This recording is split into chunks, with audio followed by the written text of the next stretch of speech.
Hello, hello. Welcome again to another episode of the All In podcast with Nate Peo. Of course, I'm your host, Nate Peo. I'm joined today with Alex Gardner of 613 Media. Alex is a digital marketer, digital marketing leader, and educator with experience both as an entrepreneur as well as multinational marketing team leader. He has had the privilege to work in a wide variety of industries, traveling around the country and the world to enact employer branding and digital marketing campaigns for high-profile clients. He currently operates a digital marketing agency based in Colorado, working with software startups and established brands alike, providing end-to-end multi-channel strategies for his clients. Welcome to the show, Alec. How are you? I'm good. Thanks for having me, Nate. I appreciate it. My reading skills were atrocious there, so I would say I'm not usually that bad, but that would be not true. I'm always with my reading skills. But anyways, right off the bat, what is 613 Media? Okay, so 613 kind of has a couple of different things. It has a culmination of metaphors and things like that. But really, what it came down to when I was thinking about starting this company, I kind of had these different ideas. And so I have six core principles. I'd rattle them off for you all here, but I'm not gonna. But anyways, transparency, accountability, empathy, and leadership are some of them. We have six in total. They're things that I really wanted to found the company in this ability to really showcase people that we have this commitment to client success. We want you to understand that we really believe in some of these facets of how we do business. And so that's our six core principles. We have one main goal, which is to help simplify marketing, to help make it less complex, and to give people who historically have had a hard time finding good marketing support, give them the opportunity to have a trusted partner that can really serve them and give them exactly what they need from a marketing perspective to grow their business, especially in the long term and not just doing it on a contract basis. And then lastly, we have three client promises. One of them is dedication to innovation. One of them is people over profit. And the other one is accountability at every step. And so basically what that really is coming down to is the fact that we want to make sure that we're always giving you the next best thing that we can find. So if we come up with something new or we find a new tool, we're absolutely going to implement it for you because we want to see you be most successful. And we're just going to do that automatically or work with you to try to incorporate it into your current strategy. We want to be accountable at every step. And so we have ways that we can check in with our clients. We want to make sure they understand what we're doing, where their money's going, and how we're being effective for them. And then lastly, people over profit. I think that really stands for itself in just saying that we really care about not only our own people and our clients, but also our community as a whole. And we're trying to find ways that we can serve that community effectively, especially as we grow and scale. So that's the fun kind of overarching meta part of what 613 is, but also June 13th is my wife and I's anniversary. And so it's a date that's close to home to me. And it was a fun play off of that, as well as kind of those core principles and things that we believed in. That's a really cool story, and we're here talking about marketing, but at the same time, there's this thing about running a business and starting a business and having core values, and I think a lot of people they have this interest in starting a business, and they launch it and they focus on, hey, what's this cool name I'm going to do, and what's my logo going to look like, and what are my brand colors going to be, and how interesting is this thing that I'm going to do, and the reality is nobody cares. But then they forget to go to the core values. They might make a list of something that they think, but most people don't, at least not to start. And I think those core values are so important because they are what's going to found what you're based off of and what you stand for. And then how you're flowing into the 613 is not only those core principles well thought out and they come first, but then you're going into the client success, and then you're standing for three more things, which I don't know if they're core values or their principles or their missions, but they're right there. And then it circles back to something that means a lot to you as a person. And so what that's done to me is it's like said, like, hey, I'm setting this business up to be successful, and we have a mission, and these are the things that we're going to do. And when you get to a point when things get tough, as anywhere in business would be, and the things that are tough today become easy today and are down the road, and those new things come up and they're a lot tougher. And those core principles are what you go back to ask, what do I do next? Do I do S or do I do that? Do I do that or do I do this? What is in alignment with those core principles? And that's going to give you a little bit of guidance of which direction you need to go, which is going to serve you well in the future. So I love how that happened, but I want to get into, what made you decide you wanted to start your own agency? Why did you decide that it was something you needed to do versus what you were doing prior? Yeah, so I've done both sides of the equation. I actually started my career off starting a digital marketing agency in Colorado Springs, Colorado. I was 21. The reality was nobody wanted to hire me just because I was just out of college and I was in a new town where nobody knew me. And so I ended up kind of naturally flowing into the entrepreneurship route and then starting my own thing there. But I realized pretty quickly that I just didn't have enough knowledge about the industry because I was so new to it. And I learned a lot. I worked with some great people, but I felt like I needed more. And so I jumped into the corporate world, had for 3 different jobs in the corporate world. Starting off kind of as an entry level person, growing into this intermediate, and then growing into this marketing leader as well, and kind of gaining responsibility really rapidly over time, which was awesome, but also terrifying. And so it was really interesting in that path. But I knew from the moment that I had started, from that initial business that I had created in Colorado Springs, that I always wanted to get back to working with small and mid-sized businesses again. I think that you can see so much more of a tangible impact from your work, especially on the marketing side, when you're working with those smaller companies who really need that support. And at the same time, as I grow their revenue, there are really clear implications to what that can mean for a business owner and for their employees and for the community at large. If I help you generate 10,000, 20,000 or more dollars in revenue, that might mean the difference between you taking your family on vacation that year. That might mean that your daughter can now go to the specific dance studio where the best classes are in the city. That means that your employees can probably get paid more. You can hire more people. There are so many downstream impacts that happen just from being able to help somebody craft their mission, make sure that they're getting a good brand around it, make sure that they're getting a voice in the market, make sure that people can see who they are and pointing them in that direction. It makes a huge impact, and I love being able to see that. I think that's super incredible. I also kind of grew up with this dad. My dad was in the military, and I think that he always kind of resented the fact that he didn't have control over like what he did any day and what his life was, getting deployed and things like that out of nowhere. And so from the time I was like 11 years old and on, he's been throwing books at me about entrepreneurship and personal finance and things like that. And I just kind of grew up with this idea that you didn't have to work for somebody to make a living. You could do it on your own. You could create something from the ground up and really put your all into it and make that your living instead of having to work for somebody else. And I think that I didn't realize at the time how different that ideology is. That's not something that people usually train into their kids. It's usually the school system just tells you, go into a job, go work that, go work for an agency, go work for a company. And I really appreciated that ability to see it from a different way. And I'm super excited to be back into this world again of helping people and running my own thing. I think that's really cool your dad did that because, like you said, a lot of times we leave it up to the schools to teach us what it is, or our parents show us, like, mine were encouraging for college, encouraging for the job thing. And there's nothing wrong with either. But I think what you're taught, like what your dad instilled in you, is that you're capable of doing it, and the path to success is believable. And I think that is what is so important when you're teaching your kids things, is like, hey, if it's always impossible and nobody else can do, or it's not for somebody else to do, not for yourself, you're going to have a limiting belief of like, hey, I can't get there. But your dad kind of showed you, like, one, hey, you can go do something, right? You can go do a business, or you can go be in the military, which, it's military, a job, whatever. Like, you can have a thing where your income comes from somebody else and you're dependent, and that's okay. You're able to support your family and do what you need to do, but you can also have a path to success through entrepreneurship. And for me, I think that's been a big challenge personally, was when I've done entrepreneurial things, is believing I can do it, that there's a path to do it, that I could be successful. So I love what that lesson that was instilled with you. But I wanted to go back to this idea of supporting small and medium businesses, because I've been there in that spot where like, I need to hire somebody to do what you're doing, right? Like you're digital marketing. What do I want to hire? I need to do some ads, or I need to do some social media. Like, I don't know. I just know I need somebody to do some shit for me.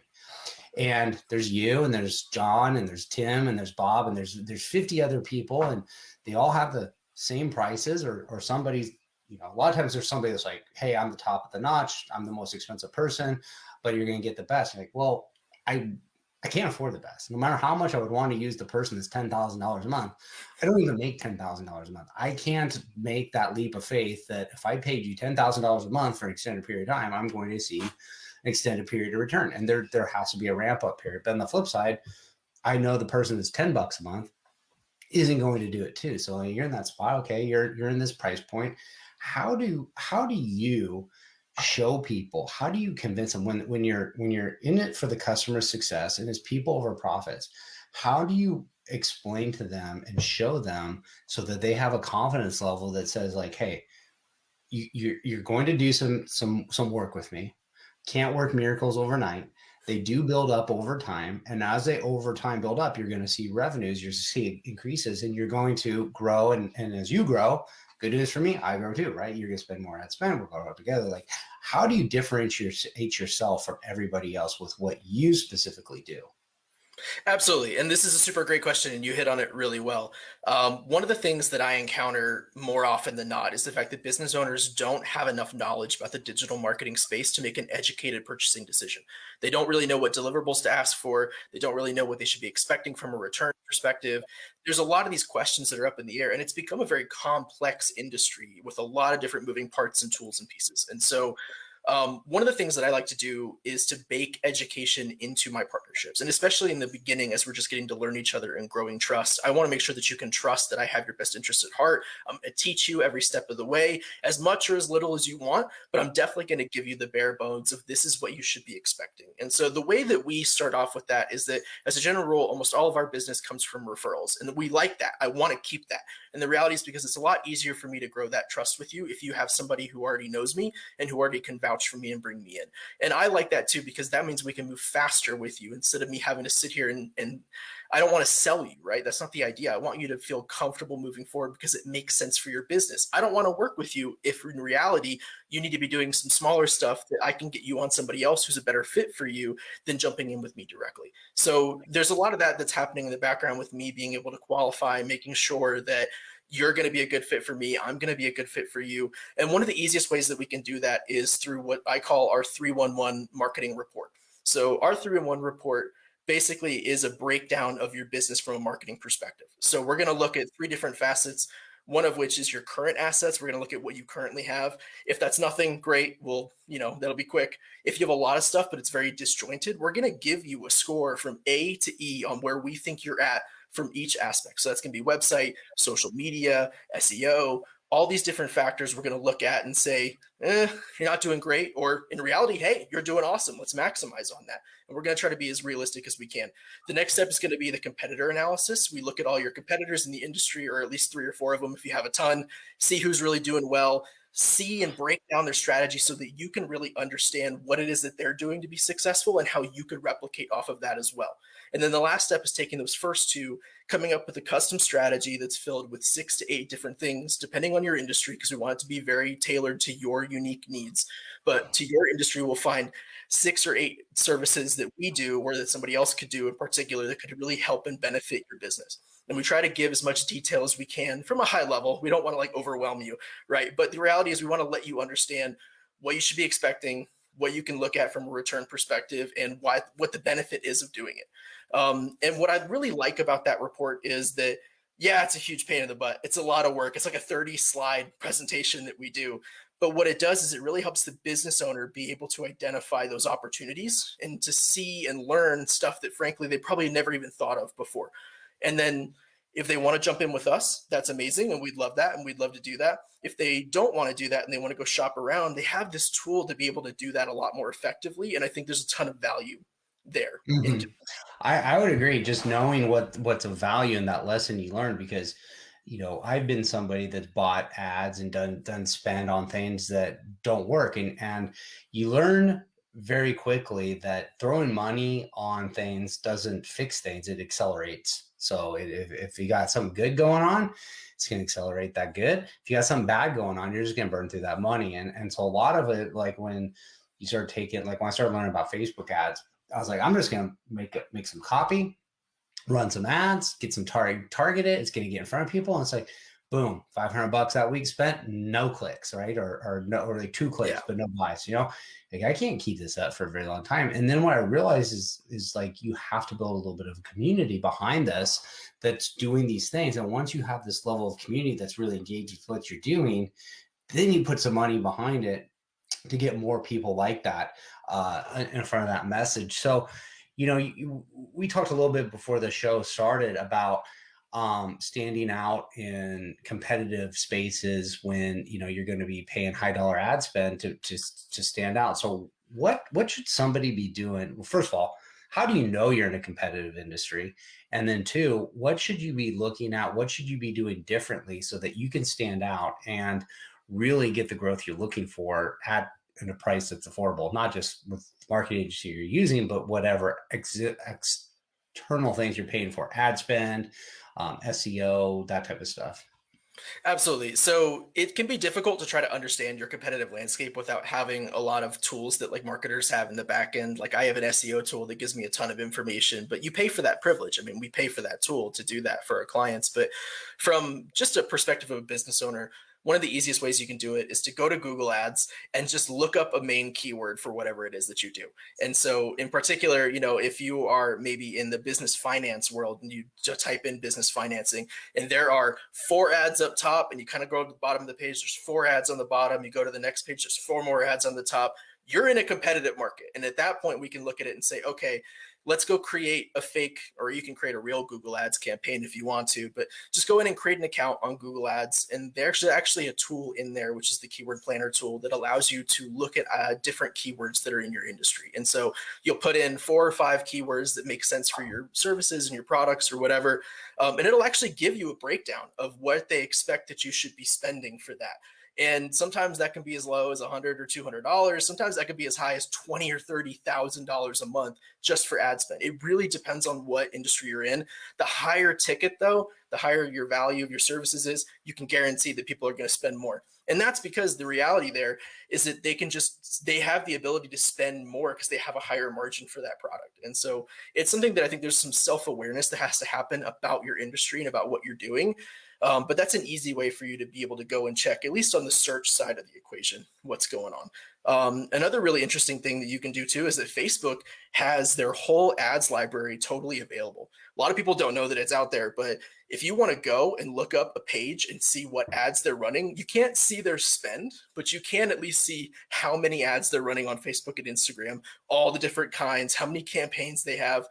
And if all of your competitors are running on Facebook, then the reality is that's going to increase that cost. And so you have to start getting in there and doing this kind of research, and then making the kind of decisions of saying, wow, I'm really low budget. I know I'm much lower budget than my competitors. I don't think I'm going to be able to get in there and compete in that way. And honestly, that's totally fine. There is a really cool thing that we can do from a marketing perspective, which is, yeah, paid ads are great, gets you people in the door right now. It helps you get clients immediately, but there are things that you can do on the back end from an organic perspective. And you talked about a little bit earlier about growing that community. You can grow a community for free, absolutely no money, as long as you're creating awesome content, makes sense for your audience, you're getting out there and showing people that you're a thought leader in the space. You can do that. And sometimes your competitors aren't even touching that because they're doing so well on the advertising side. They don't really need to create a community. It's not a big deal for them. But that could be a competitive advantage for you at the end of the day. If nobody else is doing it, that's a good place for you to be. And so I think that that's why having a good marketing partner can be really helpful, because our job is to go and find those things for you. As a business owner, as a general rule, you've got so many things to worry about. And I know this from being in this position as well. So many things on the table, so many hats you've got to wear. Sometimes that marketing hat gets left by the wayside a little bit too often.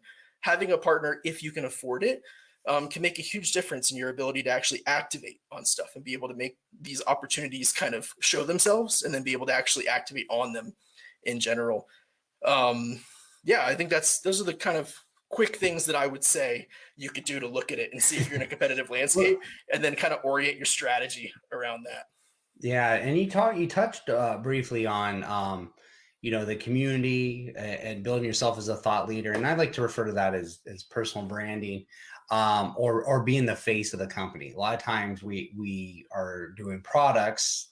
There's a logo, there's a product, that's the company, but still people want to interact with people, right? They want to know who they're working with and who they're connecting with, and they want to support the people that they know, like, and trust.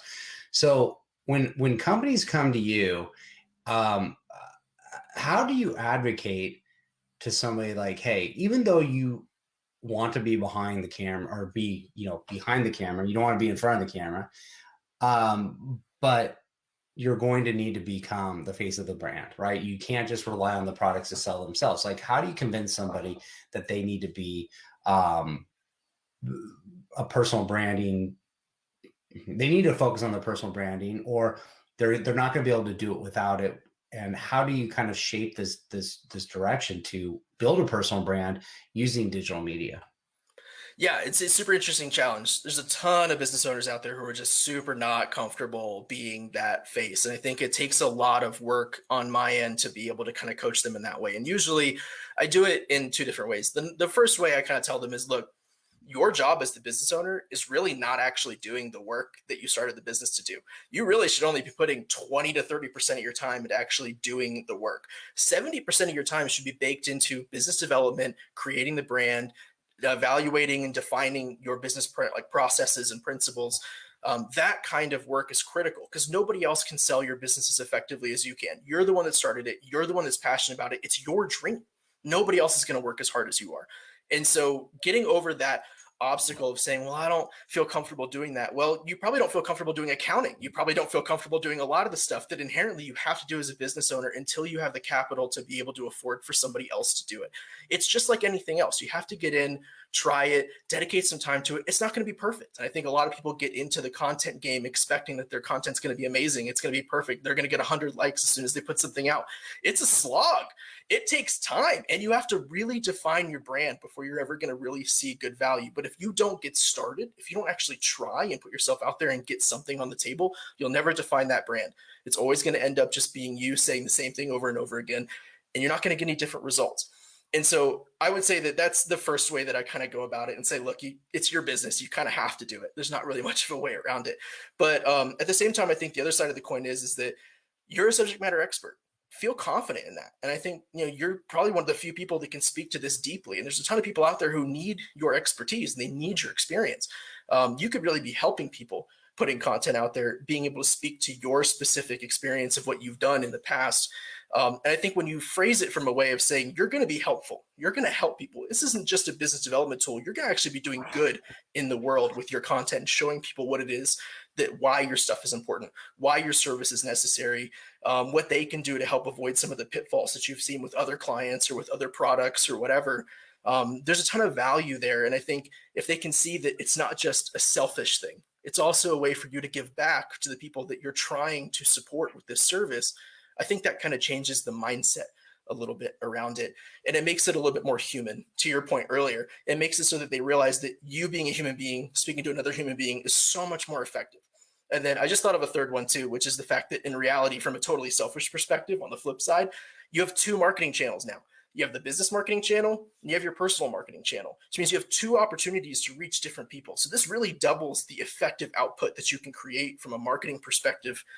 You could be getting clients in from your personal brand. You could be getting clients in from the company brand, and they might not see both. They might see both, and it might, compound on each other. But if you don't do the both, you're missing out on a whole other channel opportunity right there. I was thinking of some other questions I wanted to ask you, but you touched on something that I think is so important with this personal brand, company brand. If you're only focusing on promoting a company brand, whether it's a product that you represent, or even a company you work for as like in a service industry, like I'm talking about like a realtor, right? And you're only promoting, I work for, CBRE, right? Like, okay, CBRE, everybody knows CBREs. We can stand behind that brand. But when you also focus on your personal brand, you become not only an expert in the product you're selling, but you also become a little bit of an expert in the business world that you're in. So like you're out here going like, I sell these cans of energy drink, right? You go to my Instagram page, it's pictures of stuff, people drinking energy drinks. It's really great stuff. It's really show. But if I go on a TikTok and I start doing stuff with energy drink, I start showing up regularly, people might go, wow, I resonate with him. I kind of dig his stuff. I'm gonna follow him on some other things. And oh, by the way, you've done a lot of stuff where you've grown your business using TikTok. I want to ask you to come and talk about how to use TikTok to grow your business. So now you're getting an opportunity to talk about your business to a group of people that you wouldn't have had opportunities to talk about otherwise, because you're talking about how you did it. Or then you go over here and you're on LinkedIn and you're talking about what it's like to grow your business. I'm the CEO of this company. I've done it. And then they go, well, why don't you come and speak to this event? We're having an event. There's going to be a bunch of business leaders there. You can talk about what you've done, how you've grown it. Boom, you're in front of some other people, and then, this is one I always get is like, as I tell a realtor, like, hey, if you're creating your own personal brand, right now, you're starting to stand out as the expert in the real estate personal branding. People might actually pay you. They might go to you and say, hey, look, I need to know how you did what you did. I will pay you. So not only are you getting business from your business, now you're getting business from your education that you're teaching people. And because you're teaching these people and they're paying you to do it, somebody else comes along and says, hey, I want you to be a speaker at this event. We're going to pay you $5,000, $10,000 to come speak for an hour. Holy crap, I'm making $10,000 an hour. Just got to go show up, right? Maybe I get a flight to some nice, cool destination. Like the potential is endless when you start thinking about it. And you should be looking as a business owner for multiple streams of income. It's not just, hey, what's the product you're selling? Because a lot of times, we had this guy on my clubhouse last week, and he came and talked about TikTok and how you can use TikTok and be the face of your company when you don't want to do it. And he's like, well, you can have somebody on your team do it. Like, say you don't feel comfortable doing these TikToks. Like, there could be somebody, and as long as they're regularly showing up, people are going to associate that person with the brand. Just like I started thinking about, like, dude, where's my Dell? Or the, hey, can you hear me now guy? Like, yeah, there's a way that you can associate a person with a company. But the flip side is, if you're just a little company and that person decides to leave, that social capital leaves with them. It doesn't stay with you. It leaves with you. And so then it's all gone. Or maybe they get pulled in. They get the questions. Can you come talk to us about TikTok? Can you come talk to us about this stuff? Hey, maybe I could make a little bit more money doing this instead of being the face of that brand that was on the side. Like, and all of a sudden that's gone. And then you got to go start back over and redo it, because you're not going to have the money to be like, hey, I'm going to pay you a ton of money just to do TikToks. Like, you probably don't have the budget to afford somebody to do that, because they need to do other things. So that's why I think you do really need to be the face of the brand. So we are kind of getting up on time, and I want to make sure we have give you a moment to answer the next question, which is, what does it mean to you to be all in on an idea or an outcome, or maybe how that relates to somebody coming to work with you in their business? Absolutely. So I think that being all in can mean a lot of things to a lot of people. Being all in can mean that you're just like so driven, you're so passionate, you're so dedicated. That can be kind of intense, right? But I think that inherently being all in means that you're just dedicated to the mission. And that's why the core values and starting off a company, or even if you don't have a company right now that doesn't have core values and doesn't have a mission, create one. Because the reality is that it's hard to be all in on an abstract concept. It's hard to be all in on something that doesn't really have a vision for the future. And I think it's hard for your employees and it's hard for your customers as well at the same time, and not just for you as the business owner. And so I think for me, in reality, when I come into a client engagement, I want them to understand from the very moment that we first talk that I am all in for them and for their success and for their future and for the company's future. And to me, that really comes in the form of that education, inspiration, that ability to jump on a call with them whenever they need and be able to talk through issues or maybe help them strategize for the future. It also means going above and beyond as well, and not just performing the duties that are in my contract, but trying to help them even in the business process side, or being able to help them just brainstorm ideas for something that I might not even know about, but I'm happy to be there, make space for them, and be able to be there for them in that way. That's that partnership aspect that I think, especially in the marketing world, we're missing a lot of. Marketing has kind of turned into this commoditized style. You just hire somebody to do your ads and you don't think about it. But I think that there really is a need for that direct partnership and that ability to work together towards something. And I would say that probably is the same for every service out there, is that ability for you to come in as this expert and offer your guidance, offer your expertise to this person, and do it not just for the money, but also as a way for you to give back to the community, to help somebody else grow their dream and be able to empathize with them and their experience of trying to make something from nothing, which I think we're all trying to do in the entrepreneurship world. That to me is really what being all in is about. It's about the mission and what you're doing this for. Yeah, I love that answer. And really where you're diving down is the basics and where your principles are. So we talked a lot about how you work with your customers, how you work with your clients, but we haven't really talked a lot about who that client is. Can you describe, who is that ideal client that you just love working with? You love seeing them grow. Are they in a specific industry? Are they a specific personality? Like, who are they? I think the people that I work best with are the folks that are really good experts in their specific niche, but they don't necessarily feel comfortable diving into other parts. And they understand that they can create more value doing their thing that they're really strong with and finding somebody else to partner with them. And so I would say solopreneurs or small teams that are scaling rapidly, that are growing quickly, they see the writing on the wall that, yeah, we're growing quick right now, but that might not always stay the same. We should capitalize on this. Those are the folks that I think I work best with. It's folks that really want to let the marketing arm go. They don't want to micromanage it. They don't want to sit there and critique everything. They really want somebody who can just take the reins and be able to move forward. And I think what we do is to be able to offer that kind of partnership and that kind of level of detail for people to be able to just take ownership of their entire marketing arm and get things done and move fast and be effective for them. We report on results. We make sure they're getting approvals wherever they need. But other than that, we try to keep them away from it so they can focus on the more important things that are part of building the business. That's the operations side. That's the business development side, even the sales side, potentially, if they don't have a sales team, right? That to me is crucial. So, when it comes to people who really want to own the marketing side and they really are passionate about that, there's probably other agencies who are more of that step back approach. They want to let you be able to handle it all. That's not really how I operate. I want to be there for people that historically wouldn't be able to find good marketing help because they can't find somebody who they can trust to be able to really take ownership of it and move forward. That trust part is really what we're trying to focus on here. And we're trying to give somebody the opportunity to do what they're passionate about, and we'll take the stuff that they're not passionate about. Awesome stuff, man. So where can people go if they want to get connected to you? Well, you can go to my personal LinkedIn. You can come follow me on there. I'm posting content, trying to get better about it now. I've been so busy, it's been tough, but I'm coming back into it again. We have our website, 613.com. Please feel free to go check it out.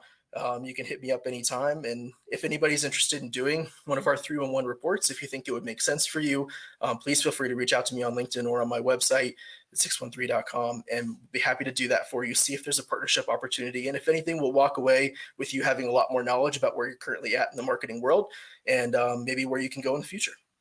Awesome stuff. So I've got all that listed there in the show notes. I encourage everybody to reach out to Alex, say hello. And if you do have a conversation with him, let him know you heard about him on the All In podcast with Nate Peo. So thank you so much for coming on the show, Alex. Had a great time jamming here, talking a lot about marketing, and we barely scratched the surface, but I think you got a lot of insight, and I think your clients will be better off for knowing that they can trust you to take care of them. So thanks for coming on. Absolutely, Nate. It's great to be in here. I really appreciate it.